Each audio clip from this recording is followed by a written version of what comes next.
से छोटी प्यार से बड़ी बताता हूं। IHM एकेडमी के इस कार्यक्रम में तशरीफ फरमा समाजवादी पार्टी महिला सभा की राष्ट्रीय महासचिव रूही अंजुम साहिबा, हमारे सरपरस्त बड़े भाई शमशाद साहब, इस स्कूल को चला रहे मोहसिन साहब और इनके वालिद मोहतरम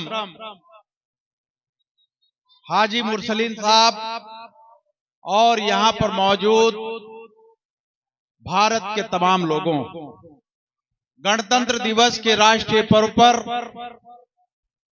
मैं इंतखाब आजाद आप सबको मुबारकबाद देता हूं और आप लोगों से यह भी अपील करता हूं कि आप गणतंत्र दिवस के इस मौके पर यह संकल्प लें कि राष्ट्र की एकता और अखंडता को जो लोग खंडित करने का काम कर रहे हैं, हम उनके विरुद्ध बड़े स्तर पर राष्ट्रव्यापी आंदोलन में हिस्सा लेंगे। अभी मौलाना बोलकर गए हैं, बहुत सारी बातें उन्होंने आप लोगों को बताई। यह हकीकत है कि भारत अंग्रेजों का गुलाम था, लेकिन इससे भी इनकार नहीं किया जा सकता कि अंग्रेज अगर 200 साल भारत पर काबिज रहे तो मुगलों ने इस धरती पर 800 साल हुकूमत की।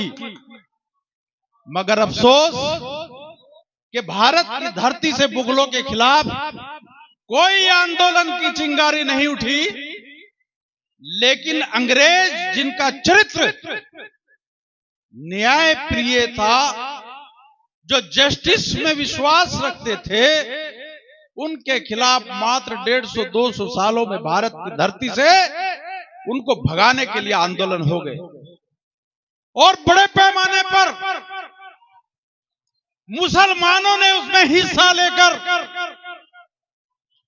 हमारी तमाम नस्लों को तबाह और बर्बाद करने का काम किया है। अगर आप मुगलों की हिस्ट्री पढ़ेंगे और अंग्रेजों का इतिहास देखेंगे तो मुगलों ने आपको ताजमहल दे दिया, लाल किला दे दिया, कुतुब मीनार दे दिया, उसके अलावा मुगलों ने आपको कुछ नहीं दिया। मुगलों ने वही सारे काम किए जो आज की हुकूमत आपके ऊपर थोपने का काम कर रही है। अंग्रेजों ने भारत की धरती से सती प्रथा को खत्म किया। अंग्रेजों ने जिस हर जिले में 750 जिले भारत के अंदर हैं, 700 जिलों में आपको शहर काजी का ओहदा दे दिया और कहा कि आपके पास कुरान है, शरीयत है, पैगंबर हैं, उनकी सुन्नतें हैं, हदीसें हैं, आप अपना न्याय, अपनी व्यवस्था अपने हिसाब से चलाइए। हर जिले में शहर काजी दे दिया, हर इलाके में आपकी मस्जिदें बनवा दी, हर इलाके में ईदगाहें बनवा दी। अंग्रेजों ने 38% आपको अपनी व्यवस्था में हिस्सेदारी दे दी। लेकिन मेरी समझ से बाहर है कि उसके बाद उस वक्त के मुसलमान नेताओं ने, कुछ नेताओं ने अंग्रेजों के खिलाफ आंदोलन क्यों किया, इस पर कभी बाद में चर्चा करेंगे। आज तो मैं सिर्फ इतना कहूंगा कि आज हम गणतंत्र दिवस मना रहे हैं। भारत आजाद हुआ, आजाद होने के बाद वर्ल्ड इंसाइक्लोपीडिया बाबा साहब डॉक्टर भीमराव अंबेडकर जी का लिखा संविधान 26 जनवरी सन 1950 को भारत की पार्लियामेंट ने स्वीकार किया। और आप लोगों का आप लोग तो यही जानते होंगे कि भारत का संविधान बाबा साहब डॉक्टर अंबेडकर ने लिखा। इससे पहले दो लोगों ने और भारत का संविधान लिखा। एक का नाम मोतीलाल नेहरू था और दूसरे का नाम पंडित जवाहरलाल नेहरू था। जब इन लोगों ने ये संविधान लिखा और अंग्रेजों के पास ये संविधान पहुंचा तो अंग्रेजों ने संविधान को फाड़कर फेंक दिया और कहा कि ये तो मनुस्मृति का निजाम है, ये तो धर्मशास्त्रों पर लिखा गया संविधान है, इसमें समानता किसी के लिए नहीं है। उन्होंने कहा कि हम कैसे लिखें? तब अंग्रेजों ने कहा कि भारत की धरती पर एक व्यक्ति है और उसका नाम है डॉक्टर भीमराव अंबेडकर। उससे ईमानदार, उससे काबिल आदमी भारत की धरती पर नहीं है, उनसे आप संपर्क करिए, भारत का संविधान लिखिए। और साथियों, यकीन मानिए, बाबा साहब डॉक्टर भीमराव अंबेडकर ने जो संविधान 26 जनवरी 1950 को दिया, उस संविधान की जो प्रस्तावना है, जो प्रियम्बल है, उसके पहले 4 शब्दों को आप देखिए, समानता, स्वतंत्रता, न्याय और बंधुता। अब आप जो लंबी लंबी बातें करते हैं अंग्रेजों के खिलाफ, और जिन लोगों ने कुर्बानियां दी लाल किले पे, जिनके इंडिया गेट पर जिनके नाम लिखे हैं, आज क्या आप बता सकते हैं भारत के अंदर समानता है? समान कानून आज की तारीख में लागू है? नहीं है। स्वतंत्रता आपको कंप्लीट रूप से जो संविधान में व्याख्या की गई है वो आज आपको है? नहीं है। न्याय, इंसाफ, जस्टिस, वो दूर दूर तक का वास्ता आपके सामने नहीं है।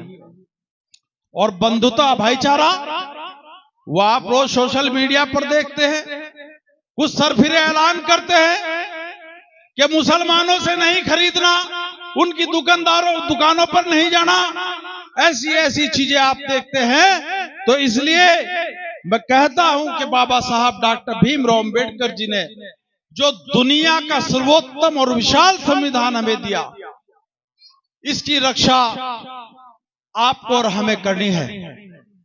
मैं कल परसों से अब तक तमाम मुस्लिम नेताओं को, तमाम पिछड़े नेताओं को, तमाम दलित नेताओं को देखा, किसी का ना कोई बयान, ना किसी का स्टेटमेंट। और परसों के अखबारों में क्या छपा है, अगर वो आपने पढ़ लिया, आपकी आत्मा हिल जाएगी, आपको रूह हिल जाएगी। आने वाला दौर बहुत सख्त। परसों एक संविधान लिखकर तैयार हुआ कुंभ के अंदर, और ये कहा गया कि 3 फरवरी को वो केंद्र सरकार के पास जाएगा और केंद्र सरकार उस पर निर्णय लेगी। वो मनुस्मृति पर आधारित संविधान है, धर्मशास्त्रों पर आधारित संविधान है। वो इस बाबा साहब के संविधान को खत्म करने का बहुत बड़ा षड्यंत्र है।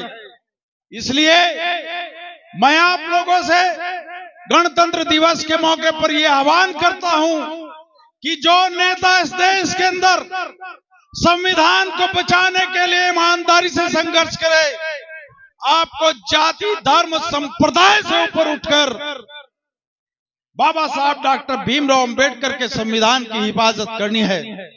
और अगर आपने नहीं हिस्सेदारी ली तो आने वाला दौर आपके लिए बहुत खतरनाक होगा, और इतना खतरनाक होगा कि जो किस्से आपको अंग्रेजों से मुतालिक मनगढ़ंत करके आपको बताए जाते हैं, वो उससे भी खतरनाक होगा।